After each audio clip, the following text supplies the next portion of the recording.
Baik, perkenalkan saya Anissa Aulia Magfira dari kelas 1E, mata kuliah Morfologi Bahasa Indonesia NIM 25050150208 akan memaparkan hasil kerja ulangan tengah semester mata kuliah Morfologi Bahasa Indonesia, yang dimana diminta tugas video penjelasan tentang morfofonemik beserta contoh dan hasil analisis, penjelasan tentang kelas kata terbuka termasuk contoh kata baru dan proses pembentukannya, juga penjelasan tentang kelas kata tertutup serta contoh kesalahan dan perbaikannya.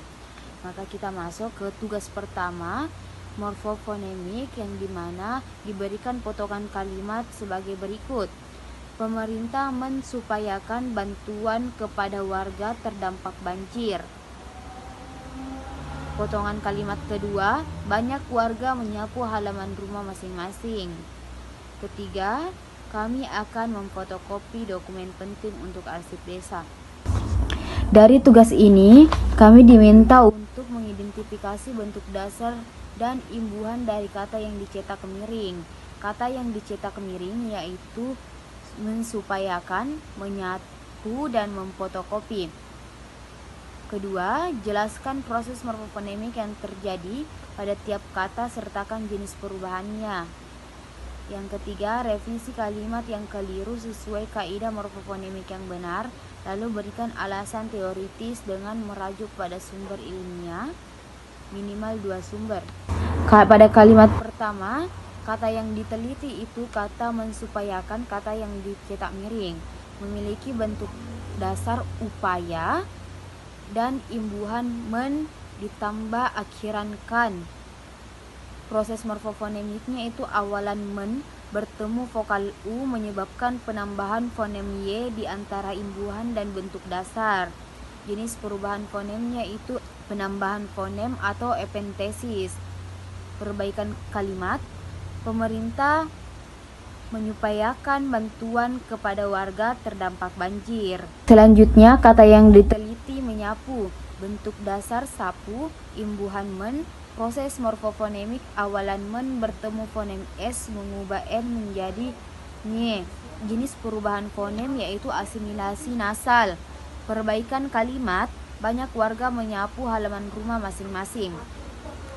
Kata yang diteliti yaitu selanjutnya memfotokopi, bentuk dasar fotokopi, imbuhan men, proses morfofonemik awalan men bertemu fonem awal f berubah menjadi mem, menyesuaikan tempat artikulasi.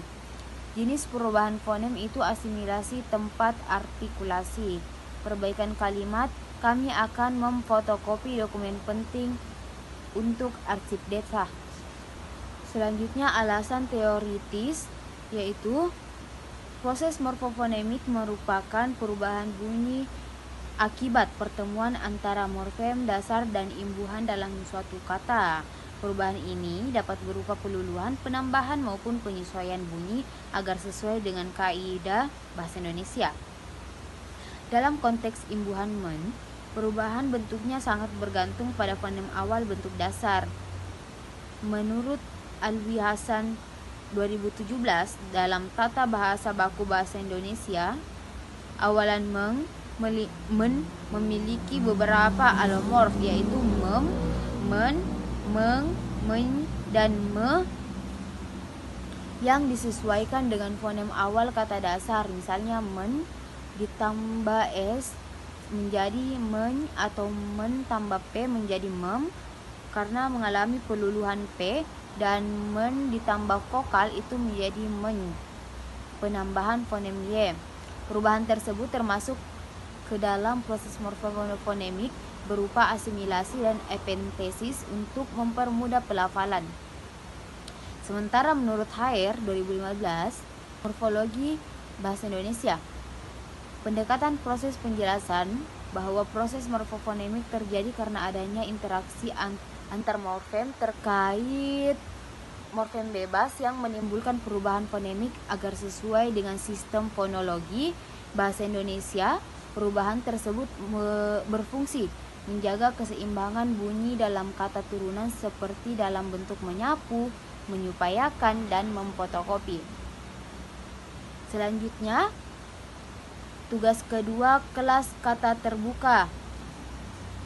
Diberikan potongan soal, yaitu dalam sebuah proyek penyusunan Kamus Digital Bahasa Indonesia, tim leksikograf menemukan sejumlah kata baru yang muncul akibat perkembangan teknologi seperti swafoto, unggah, gawai, pandai, alay, mager, julid, bokap, gebetan, kepo, cie, doxing, bokek, jutek, dan halu. Adapun tugasnya diminta untuk mengkategorikan kata tersebut ke dalam kata yang tepat dan dalam kelompok kata terbuka. Jelaskan proses pembentukan kata masing-masing. Lalu diminta menganalisis mengapa kelas kata terbuka lebih cepat berkembang dibanding kelas kata tertutup. Lalu diminta merancang kalimat tiap kata sehingga makna tersebut jelas bagi pembaca awam. Yang pertama, kita ke kata swafoto, yaitu memiliki kelas kata nomina atau kata benda. Proses pembentukan kata itu pemajemukan dari swa itu sendiri ditambah foto, jadi foto sendiri. Contoh kalimatnya, ia mengunggah swafoto di depan rumahnya. Contoh kedua itu para wisatawan gemar mengambil swafoto saat sedang berlibur. Lalu kata baru kedua unggah termasuk pada kelas kata verba. Proses pembentukan katanya afiksasi dari dasar unggah yang diberi makna baru sebagai upload. Contoh kalimat 1, aku mengunggah tugasku ke Google Drive. Contoh kalimat 2, tolong unggah dokumen penting itu sebelum tanggal 2. Kata baru selanjutnya gawai termasuk kelas kata nomina. Proses pembentukan katanya itu serapan dari bahasa Melayu. Lalu contoh kalimat 1, Ayu membeli gawai untuk digunakan belajar. Contoh kalimat 2, penggunaan gawai harus dibatasi. Kata selanjutnya yaitu pindai termasuk kata verba. Proses pembentukan katanya serapan dari bahasa Inggris. Lalu contoh kalimat pertama yaitu guru di sekolah akan memindai kartu identitasmu. Contoh kalimat kedua yaitu aku memindai dokumen ini agar mudah ku baca. Kata selanjutnya, alay, termasuk pada kelas kata adjektiva. Proses pembentukan katanya yaitu pemendekan dan pembentukan akronim atau anak layangan atau anak lebay. Contoh kalimatnya yaitu gaya tulisan di buku ini terlalu alay. Contoh selanjutnya, jangan terlalu alay. Cukup tampil apa adanya. Kata selanjutnya mager termasuk pada kelas kata adjektiva. Proses pembentukan kata pemendekan dari malas gerak menjadi mager. Lalu contoh kalimat yang digunakan yaitu aku sedang mager untuk belajar. Contoh kalimat selanjutnya yaitu karena mager, dia pesan makanan melalui aplikasi. Contoh kata selanjutnya yaitu julid termasuk kelas kata adjektiva. Proses pembentukannya yaitu serapan dari bahasa gaul yang memiliki arti iri atau sinis. Contoh kalimatnya yaitu komentar di Instagram terdengar sangat julid. Contoh kalimat selanjutnya, ia dikenal suka julid terhadap kesuksesan orang lain. Selanjutnya, kata bokap, termasuk kelas kata nomina dari pemendekan bapak. Pemendekan dari kata bapak.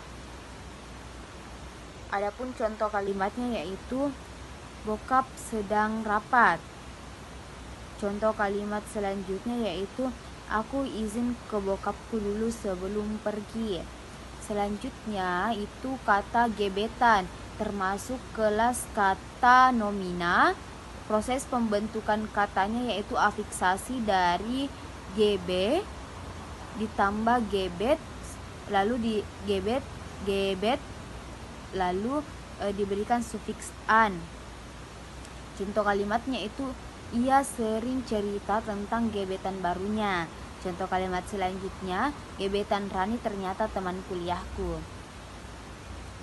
Selanjutnya kepo, termasuk kelas kata adjektiva serapan dari bahasa Inggris knowing every particular object atau ingin tahu berlebihan. Proses pembentukan katanya yaitu seperti itu. Lalu contoh kalimat yaitu kamu kok kepo banget sih sama urusanku. Contoh kalimat selanjutnya jangan terlalu kepo, nanti dikira usil. Selanjutnya kata cie merupakan kelas kata interjeksi. Lalu proses pembentukannya inovasi bunyi dari onomatope ekspresif. Contoh kalimat yaitu cie yang baru jadian nih. Lalu contoh selanjutnya cie rajin banget hari ini. Lalu kata selanjutnya yaitu doxing, merupakan kelas kata verba. Dari proses pembentukan katanya yaitu dari serapan Inggris doxing, yang dimaksudkan itu membocorkan data pribadi seseorang. Lalu contoh kalimatnya itu yang pertama, polisi menindak pelaku doxing di media sosial. Contoh selanjutnya, ia menjadi korban doxing setelah mengkritik akun lain. Lalu selanjutnya kata bokeh itu termasuk kelas kata adjektiva, merupakan proses pembentukan kata serapan dari bahasa Betawi atau maknanya itu tidak punya uang. Contoh kalimat yang digunakan itu aku lagi bokeh jadi nggak bisa ikut nongkrong. Contoh selanjutnya, setelah belanja online dompetku langsung bokeh. Kalimat kata selanjutnya jutek, termasuk kelas kata adjektiva, merupakan proses pembentukan kata serapan dari bahasa Betawi yang maknanya cuek atau tidak ramah. Contoh kalimatnya wajahnya kelihatan jutek tapi sebenarnya baik. Lalu contoh selanjutnya, ia sering disangka jutek padahal cuma pendiam. Dan yang terakhir kata halu, merupakan jenis kata kelas kata adjektiva, dan proses pembentukan katanya itu pemendekan dari halusinasi menjadi halu saja. Lalu contoh kalimatnya itu dia sering halu memikirkan artis itu pacarnya. Contoh selanjutnya, jangan halu, tugas ini belum selesai dikerjakan. Dan selanjutnya itu analisis perkembangan kelas kata terbuka. Telah diketahui bahwa kelas kata terbuka itu merupakan kelompok kata yang dapat terus berkembang dan bertambah jumlahnya berdasarkan atau tergantung dari perubahan sosial, budaya, dan teknologi. Perkembangan teknologi digital dan media sosial itu melahirkan kata baru seperti swafoto, unggah, gawai, dan lain sebagainya. Kata-kata tersebut muncul karena adanya kebutuhan untuk menamai konsep atau benda yang sebelumnya belum dikenal masyarakat. Proses pembentukannya beragam seperti pemajemukan itu swafoto, proses serapan dari bahasa asing yaitu doxing dan pindai, proses pemendekan atau akronim itu mager dan halu, serta proses afiksasi yaitu gebetan. Menurut Hair 2015, kelas kata terbuka disebut demikian karena menerima anggota baru secara terus-menerus akibat produktivitas bahasa dalam menghadapi perubahan zaman. Sementara itu, Alwi 2017 berpendapat bahwa inovasi leksikal atau penambahan kosakata baru umumnya terjadi dalam kelas kata yang memiliki makna leksikal bukan gramatikal seperti nomina dan verba. Sebaliknya, kelas kata tertutup seperti kata depan di, ke, dari, dan kata sambung dan atau karena ganti aku atau kata ganti aku, kamu, mereka cenderung tetap dan jarang berubah karena fungsi gramatikalnya sudah baku. Fenomena bahasa terkini menunjukkan bahwa kelas kata terbuka terus berevolusi. Selanjutnya, kelas kata tertutup. Kita diberikan lagi potongan soal, yaitu seorang guru BIPA bahasa Indonesia bagi penutur asing mendapat siswanya yang berasal dari Jepang sering menempatkan kata depan, kata penghubung, dan kata ganti secara keliru. Contoh dari hasil tulisan siswa. Yang pertama, saya pergi ke pasar dan membeli sayur tapi hujan deras. Yang kedua, dia tinggal di Jakarta untuk 3 tahun sebelum pindah. Selanjutnya, kami mau berlibur ke Bali atau pergi ke Lombok. Selanjutnya, saya dan dia bertemu di perpustakaan. Terakhir, aku akhirnya pun bisa menyelesaikan tugas itu. Kita diminta untuk mengidentifikasi kalimat-kalimat di atas yang termasuk kata kelas kata tertutup pada setiap kalimatnya. Lalu menjelaskan dan aturan penggunaannya sesuai kaidah bahasa Indonesia. Perbaikan kalimat yang cenderung kesalahan pemakaian kelas kata tertutup. Nah, di sini ada kotak kalimat aslinya, yaitu saya pergi ke pasar dan membeli sayur tetapi hujan deras. Kata tertutup yang ditemukan dari kalimat ini itu kata ke dan tetapi. Fungsi kata tertutup itu ke, kata depan yang menunjukkan arah atau tujuan, dan yaitu kata konjungsi koordinatif yang menggabungkan dua unsur setara, tetapi konjungsi pertentangan peren yang hubung dua klausa yang berlawanan. Kalimat perbaikan yaitu kalimat ini sudah benar sesuai kaidah, tidak perlu diperbaiki. Adapun kalimat yang kedua yaitu dia tinggal di Jakarta untuk 3 tahun sebelum pindah. Kata tertutup yang ditemukan yaitu di, untuk, sebelum. Fungsi kata tertutup di kata depan yang menyatakan tempat untuk kata. Perbaikan kalimat yaitu dari kata untuk 3 tahun sebelum pindah berubah menjadi selama 3 tahun. Jadi jika digabungkan seperti ini, dia tinggal di Jakarta selama 3 tahun sebelum pindah. Lalu yang ketiga, kami mau berlibur ke Bali atau kita pergi ke Lombok. Kata tertutup yang ditemukan yaitu ke dan atau. Lalu fungsinya ke merupakan kata depan yang menunjukkan arah atau tempat tujuan. Lalu atau konjungsi pilihan. Kata tertutup yang ditemukan yaitu di dan di. Fungsi kata tertutup yaitu dan konjungsi penghubung dua subjek. Di adalah kata depan yang menunjuk tempat. Sedangkan perbaikan kalimat itu jika diperbaiki kalimatnya ini akan menjadi saya dan dia akan bertemu di perpustakaan. Yang terakhir, aku akhirnya pun bisa menyelesaikan tugas itu. Kata tertutup yang ditemukan yaitu pun. Fungsi kata tertutup yaitu pun merupakan partikel penegasan yang menyatakan penekanan, biasanya diletakkan setelah unsur yang diberi tekanan tanpa disisipi kata lain. Jika perbaikan kalimat, maka akhirnya aku pun bisa menyelesaikan tugas itu.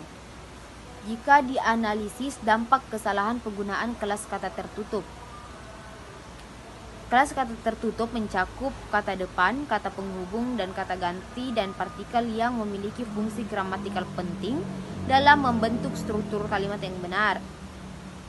Kesalahan dalam penggunaan kelas kata tertutup dapat berdampak langsung terhadap kejelasan makna, hubungan antar klausa, dan keakuratan makna semantik dalam komunikasi. Misalnya, kesalahan pada kata depan seperti untuk 3 tahun menjadi selama 3 tahun setelah diperbaiki. Lalu menimbulkan ambiguitas makna karena kata untuk itu menyatakan tujuan, sedangkan selama itu menunjukkan durasi waktu. Nah, hal seperti ini yang dapat mengganggu pemahaman pembaca terhadap maksud dari kalimat. Lalu